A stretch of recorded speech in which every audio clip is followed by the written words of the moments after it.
मी चंद्रकांत ढगे.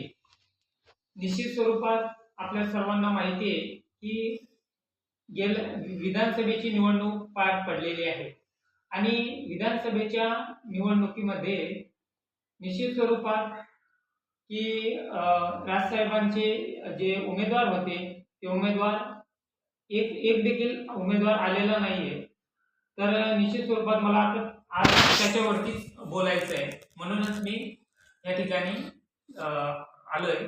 तर मला हेच महत्त्वाचं सांगायचं आहे की मराठी माणसासाठी जो व्यक्ती काम करतोय, मराठी माणसासाठी बोलतोय, मराठी माणसाची बाजू घेतोय, त्या व्यक्तीचा कुठेतरी पराभव झालाय असं तुम्हाला वाटत नाही का? तर निश्चित स्वरूपात मला असं वाटतं की नेमकं मराठी माणसांनी जर मतं दिले असतील तर मग ते मतं गेले कुठं? का त्याला ईव्हीएम मशीनचा काही विषय आहे?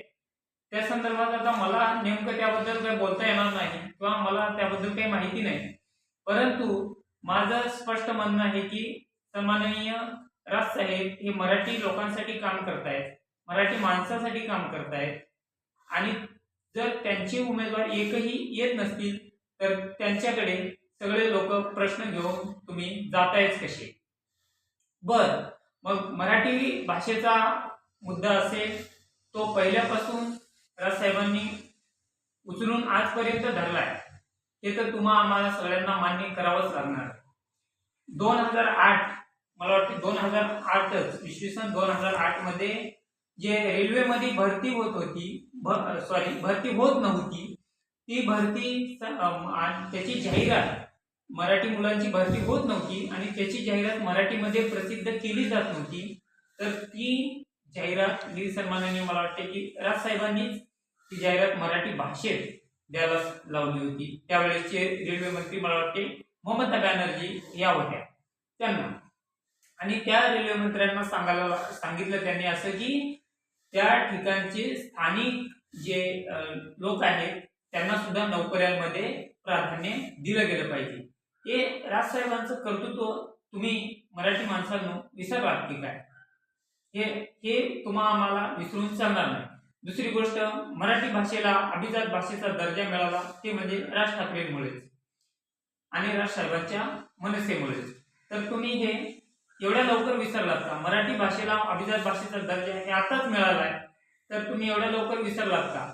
तर मतांच्या माध्यमातून, मतांच्या रूपाने त्याची परतफेड मराठी माणसांनो तुम्ही करायला पाहिजे होती असं मला वाटतं.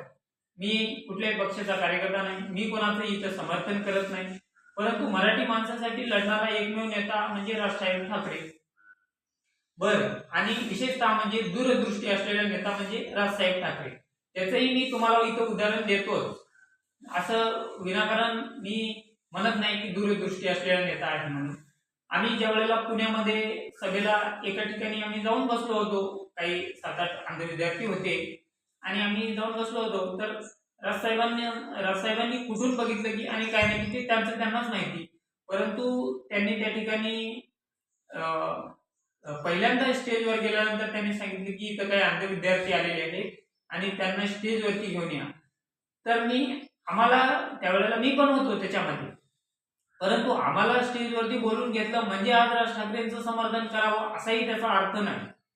त्याचा अर्थ असाही नाही किंवा मी जे म्हणतोय, मी जे बोलतोय त्याचं स्पष्ट माझं म्हणणं हेच आहे की मराठी माणूस कुठेतरी राजसाहेबांशी दगाफटका करतोय की काय असं मला वाटतंय. कारण मराठी माणसासाठी अनेक कामं केली. मराठी पाट्यांचा मुद्दा असेल आणि मराठी माणूस जर दगाफटका करत नसेल तर मग मराठी माणसांनी राजसाहेबांना दिलेले मतं गेलेत कुठं? हा मला एक सर्वसामान्य नागरिक म्हणून मला पडलेला प्रश्न आहे. मग बाहेरून येऊन लोक, बाहेरून परप्रांतीय, बाहेरल्या राज्यातून येऊन इथं आमदार होत आहेत लोक. एक उदाहरण म्हणून सांगायला गेलं तर अबू आझमी हा परप्रांतीय आहे. परप्रांतीय असताना तो इथून निवडून येतोय मुंबईमधून. तर मला सांगा की राजसाहेबांनी 125 उमेदवार उभे केले होते, तर ते उमेदवार एकही निवडून येत नाही. मग मराठी माणसांची एकजूट गेली कुठं? आणि जर मराठी माणसांनी एकजूट दाखवलीच होती, त्या साहेबांच्याच उमेदवारांना मतदान केलं होतं, तर त्यांचे मत मग गेले कुठं? हा मला एक सर्वसामान्य नागरिक म्हणून पडलेला प्रश्न आहे. मग त्याच्यानंतर ह्याच्यावरती मला आता न राहून बोलावंच लागलं. कुठेतरी मला हे राहवत नव्हतं आणि निश्चित स्वरूपात मला हे आता हे बोलावंच लागणार होतं आणि मला हे बोलायचंच होतं. आणि म्हणून मी हे मुद्दाम बोलतोय की मग मराठी माणसांनी जर दगाफटका केलाच नाही, राजसाहेबांच्या पाठीशी मराठी माणूस उभा राहिला, तर मग जर राजसाहेबांच्या उमेदवारांना दिलेले मत गेलेत कुठं? रात्री 2-2 वाजता अविनाश जाधव, ठाणे पालघर जिल्ह्याचे जिल्हाध्यक्ष अविनाश जाधव हे ठाण्यातून उमेदवार उभे होते. तर ते रात्री 2-2 वाजता कळव्याच्या हॉस्पिटलमध्ये जाऊन लोकांच्या समस्या जाणून घेऊन, डॉक्टर वगैरे बघत नव्हते तर त्यांना बघण्यासाठी भाग पाडणारे अविनाश जाधव आज ते सुद्धा पडतायत. मग अविनाश जाधवांना पडलेली मतं गेलेच कुठं? नेमकं निश्चित स्वरूपात जर महाराष्ट्रातली, ठाण्यातली ही जनता जर राजसाहेबांच्या मागे उभीच होती, तर मग त्यांचे मत गेलेत कुठं? मग काय ईव्हीएम मशीन मध्ये घोटाळा आहे का? नेमकं मी एक सर्वसामान्य नागरिक म्हणून मला पडलेला हा प्रश्न आहे. तर याचं उत्तर काय असेल? याचं उत्तर काय द्या, नाही का? आणि राजसाहेबांची कामं म्हणाल तर ती ब्ल्यूप्रिंट तुम्ही आम्ही बघायला पाहिजे, नाही का?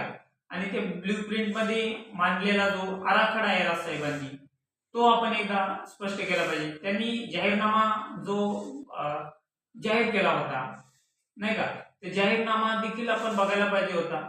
त्याच्यामध्ये सगळ्या गोष्टी होत्या. तरुणांना बेरोजगारीचे जे विषय आहे तो विषय, त्यांनी सगळं गडकिल्ल्याचं संवर्धन या संदर्भात सगळ्या गोष्टींवरती त्यांनी प्रकाश टाकण्याचा प्रयत्न केला होता जाहीरनाम्याच्या माध्यमातून.